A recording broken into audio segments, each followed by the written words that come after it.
So, I thought I would do this video directly after I made the last one because who knows when I'm going to have time or motivation again to do the next one, this one. So, yeah, doing it now. This is the one where I'm going to be talking about the difference between my recoveries in the past, attempts at recoveries in the past, and my current process and my recovery now. Firstly, let me just say, because of my ADD, it's hard for me to stay on track, and I'm not going to get to say all of the things that I really do want to say about this, and so I'll probably be making another video in the future, if not that, I will be writing about it more on my Instagram. I know Instagram is an image-based blog, but I love to use it as a place to unleash my writing, because I don't feel like starting a writing blog, and I want people to see me for who I am, and I ain't ashamed of who I am anymore, you know. And I'm not gonna edit this video. I haven't edited all my last ones. I'm sorry that it might take up more time for you to watch because I don't edit, but you know, maybe in the future I will edit so I can cut out the parts that are like really, really awkward or just taking up too much time. But in the way of editing who I am, there's no filter here. You'll meet me in real life and you'll meet me. I got no filter. I got wicked anxiety that should dignify me to act as though, you know, just like pretend like I should.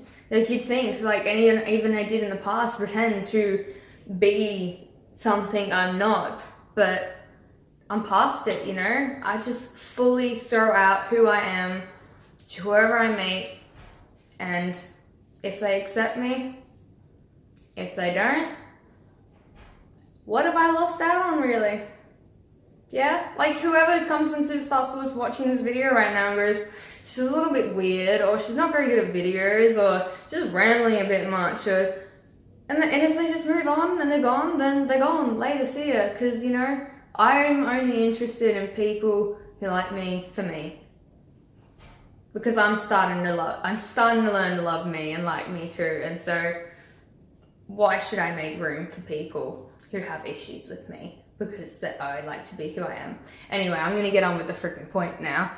Sorry, I'm trying so hard not to swear during these videos, but I'm a true Aussie and I swear like a trooper. I'm so surprised I haven't dropped the C-bomb like 50 times already in these videos. I'm doing well. Alrighty, I need some coffee.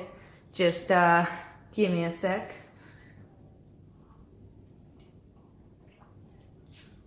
I actually really don't need coffee. I'm dehydrated because I had too much coffee, so I should really just be drinking water. Anyway, so recoveries in the past. Let me tell you the biggest difference, and not the difference, but the changing realization in my mind that was the difference between me succeeding in this recovery and not in the past, was that common ideal that recovery means being weight restored. Being weight restored isn't being recovered. It means that you're weight restored. You know? So, attempts in the past to recover, I thought was just me to put weight on. So I would just eat until I'd get to a certain weight that was healthy, and I would still be depressed constantly, punishing myself, doing badly eating disorder behavior, starving but binging. And you know what? I was never recovered. People saw my like tries at recovery and they're like, oh, you're trying to recover and stuff, and you must be feeling so much better. You look better. And you know what? I was worse. In those times where I try to recover in the way that most people think recovery works, I was worse than at the height of my eating disorder. Way more miserable. Recovery is about recovering up here. This is a symptom of an eating disorder. It's not what defines it, and it's not what fixes it. Refeeding and getting to a healthy weight, that doesn't fix any problems. All that does is make your body able to heal and your mind able to work better. When you don't eat and you're underweight, your brain is not just starving as in like, oh, it's hungry, it needs food. It is dying. Your brain is dying when you're not eating and not taking care of yourself. Even if you starve all day but binge later, you're still killing your brain. Anyway, I had a good point. I'll get back to it now. My psych told me that once I reached even the minimum for a healthy weight, my eating disordered thoughts and cravings would lessen significantly. And I thought exactly what you're thinking right now. That's an absolute ton of bullshit. Yep. I believed it right up until I was about a kilo underneath being a healthy weight, and I was still struggling every day with these temptations and these assessments of obsession over my body.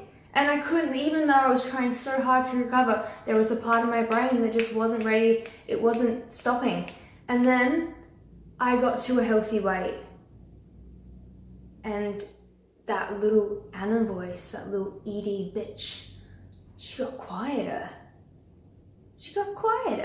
And why, do you ask? Because you're feeding your brain. It's not being cruel to you anymore because you're giving it what it needs. And in order to think clearly and rationally and come out of that delusion that you're in, you need to be a healthy weight. And it's still hard. Like, you're probably hearing you right now and you're like, nah. I'm telling you, once you're at a healthy weight, you can think clearer. And I'm not saying start eating as much as you can and packing it on until you get to a healthy weight and things will get better. No, you have to do this slowly. You have to grow mentally while your body grows physically. Okay? You gotta be open-minded. You gotta remember that while you're still underweight, trying to get over those little habits and, these little systems that you have, they're what you're challenging the most, because you think that they're what's the most important. But what's most important is what's going on up here. I was leading to somewhere and I forgot. Sorry, ADD. My main point is just that when you're ready, you're never going to be ready to recover. Don't tell yourself, when I'm ready to recover, I'll know when I'll recover. There's no such thing.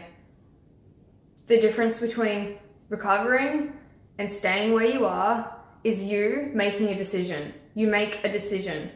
And whether you believe that you can do that or not, or you want to, you just make that decision.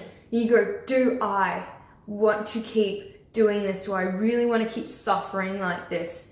Or do I want to use all this crazy potential I've been using to kill myself on healing myself and becoming more? When you choose something different, you can accomplish it. Like I've many times when I was trying to recover, I would try to choose, and no, at the back of my head I kept going, no, I can't, no, I'm not capable, or doing a choice, like just choosing doesn't work. But you know what? You gotta make a choice, and you gotta dedicate yourself to believing in that choice, because at first you're not going to believe it. You're not going to feel how you think. You're going to think to yourself, I'm going to recover because I'm not dealing with this shit anymore. But you're going to feel like, bitch, that is just like traumatizing. We're not going to recover. That'll be just as hard as being how we are now. And you just got to keep pushing for that. Even if you got to write it somewhere, how obvious, so you can keep reminding yourself what you want is that choice that you've made. And that's what you're working towards. The eating disorder and the anorexia in your head all the time, you've made a choice. Okay? And that's what you gotta do. You gotta choose. You're not... Okay, eating disorders, you can be born with them. Or you can grow into them. Or sometimes people could go their whole lives without one and then just end up with an episode of one. Either way, for most of us, It's already there, and it's always been there. But has it always been a problem? Have we been dying our whole lives? No. I mean, we have been dying, we all slowly die. But like, has it been intruding upon the way we live our whole lives? No, because even though it's been there, it's been back here, and it's not in control. It's not active. You're not giving it what it wants, so it's not growing and taking over your brain.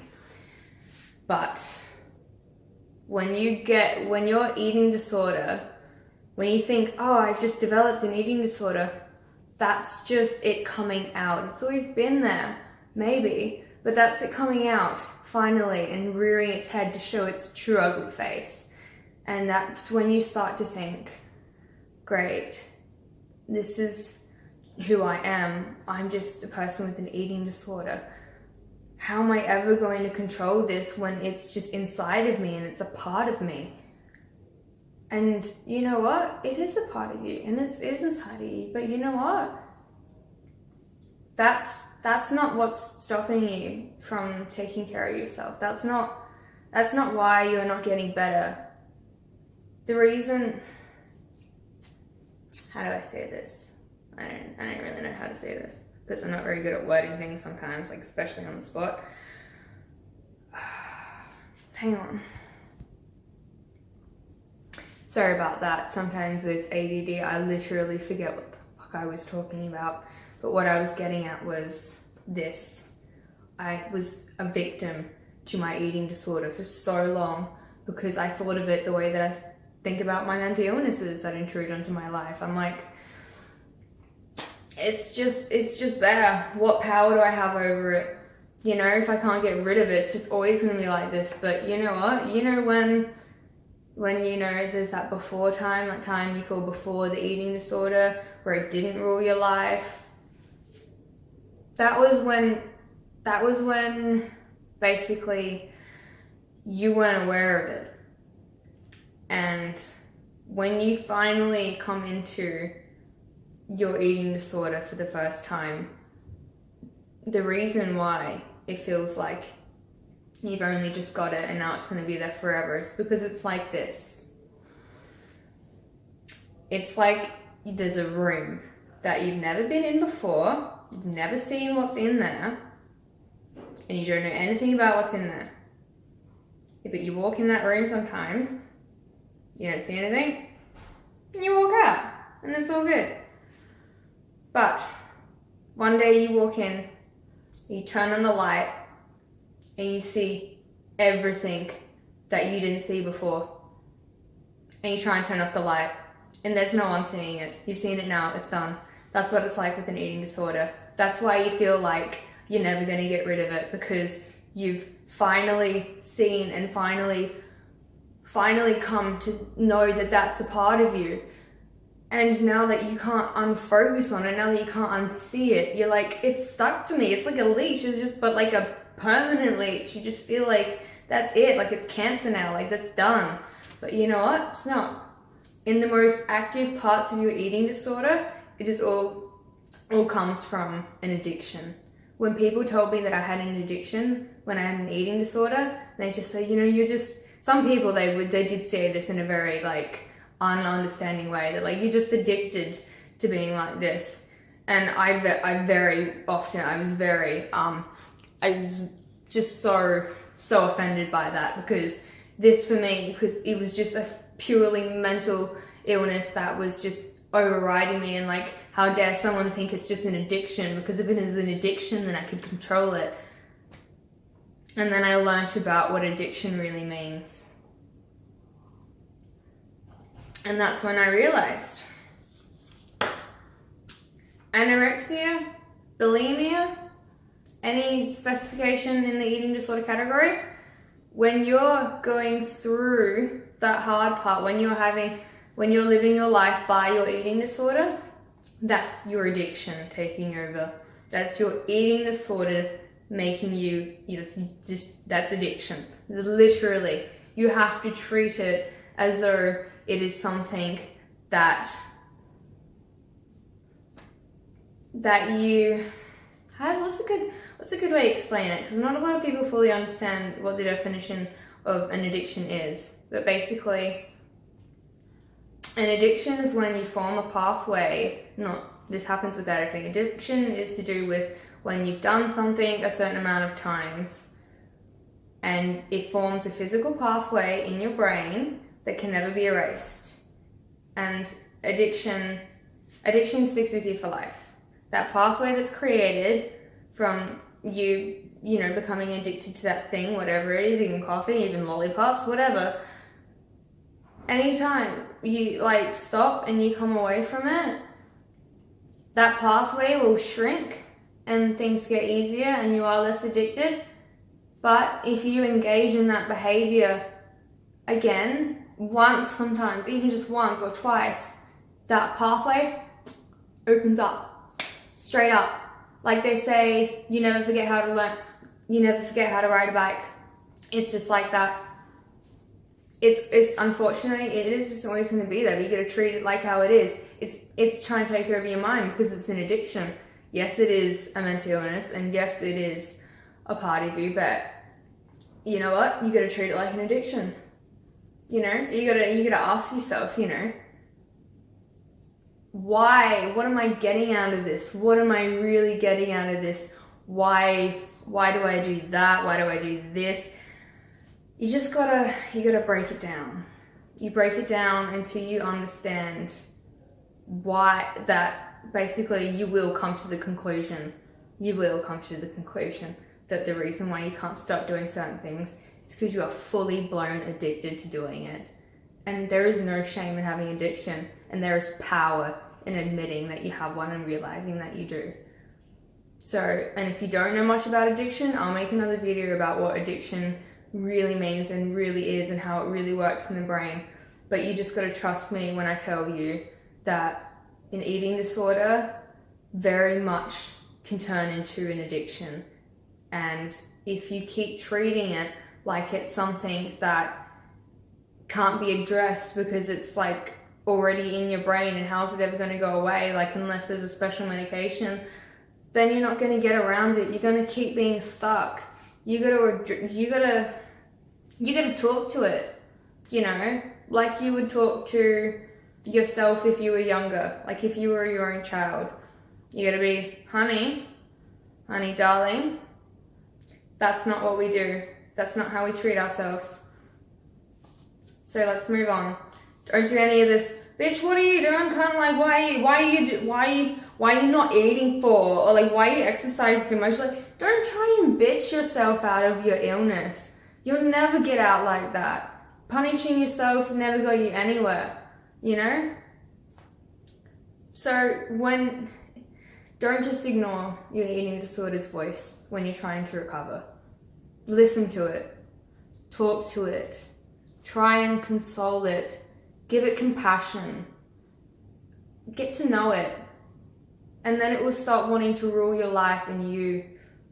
And that's my difference between this recovery and all the other recovery attempts in the past. I've realized that my anorexia is not only an addiction, but is a split part of me. Like it is me, and it is a part of me, and I'm aware of it. It's not like I have DID, but it is still a split part of me. It is a part of me that has formed and has its own identity. And by trying to just push it away and ignore it in hopes that that's going to get rid of my eating disorder, and that when I eat and I get Anna thoughts or bulimia thoughts or anything, and just pushing them away is going to help. It's not. You got to listen. And then by listening, you can find out where those thoughts are coming from, why they're happening, and you can talk yourself down, Don't just, if you're just hearing, bitch, why are you eating that? You don't need to eat that, and you're going, fucking, because I'm going to eat it anyway because I need to gain weight. You're not growing. You're not allowing yourself to grow. You go, that little bitch comes in your voice and she's like, why are you eating that much? And why do you got to be like this? Why can't we just stay the same way? You go, because we're going to love ourselves from now on. And it's going to be hard for you at first, and it's going to be hard for me at first, talking to your eating disorder. But this is what we're doing now. this is just how it is. But if you're just gonna ignore the voice in your head, that little eating disorder, then how are you ever gonna grasp it? It's been controlling you because you've been listening to it nonstop. So why don't you have it listen to you for once? And how long is this video? I've been going for 20 minutes. Jesus Christ. One moment. I'm just going to end this video by saying there is no such thing as fully recovered. Don't aim for fully recovered. There's no such thing. Every day is a battle. The battle gets easier, for sure. Does, for sure. But it never leaves you. This isn't a sickness that you caught that's just going to go away because it came out of nowhere and then it's just going to vanish. It's been a part of you. It's a part of who you are, and because of how it's been in your life and how it's been your friend, it's been your buddy, it's been your go-to to get you through. It's now another part of you, you know? It may have just been a small, tiny, unnoticeable part of you in the past, but it's a part of you now. And you're never going to be without it. But don't get sad because of that. Be proud that you can be the one in control. You can say, yes, I am in recovery. But like, whenever, just always. When people, there is so much pressure on being recovered. There's not recovered. There is maybe physically recovered, but you're never mentally fully recovered. I mean, what you're aiming for is to be always in the state of recovery. And you're either in recovery, being in recovery, or you're in a lapse or relapsing, if the more serious term. But I think the word recovered is just very, very intimidating, and I don't like it. But it is, you know, you can really say it. It's like if people have been living without a eating disorder for like 10 years, they can pretty much say, I'm recovered, and it's really understandable. But at the same time, that makes people think that they don't suffer anymore, that they don't struggle every day with it, and they do, and you do. And I hate that there are people out there that aren't honest about it, and they're posting photos of all these new meals that they're having and everything, and they're all like fit body, and they're not free of their eating disorder. It never leaves us. But it can, instead of making us shrink, it can make us grow up here. And it can help us help others. There are things that a person with an eating disorder feels and experiences and understands that no one else could ever wrap their head around. And that's why I started these blogs, this Instagram, and now this YouTube things, because any people out there who do already have accounts with eating disorders or active eating disorders or in recovery, they're not giving you guys the full picture. I feel like you're cheated. I feel like I've been cheated by this facade of recovery / recovered. So I'm going to make another video just next about that, about my view on. It's going to be a touchy subject because I'll be talking about my view on some people's, not all people's, recovery / recovered Instagrams or blogs or like any, just any kind of blog. And I'm just going to give you my view on that because it's just my opinion and I just want to voice it.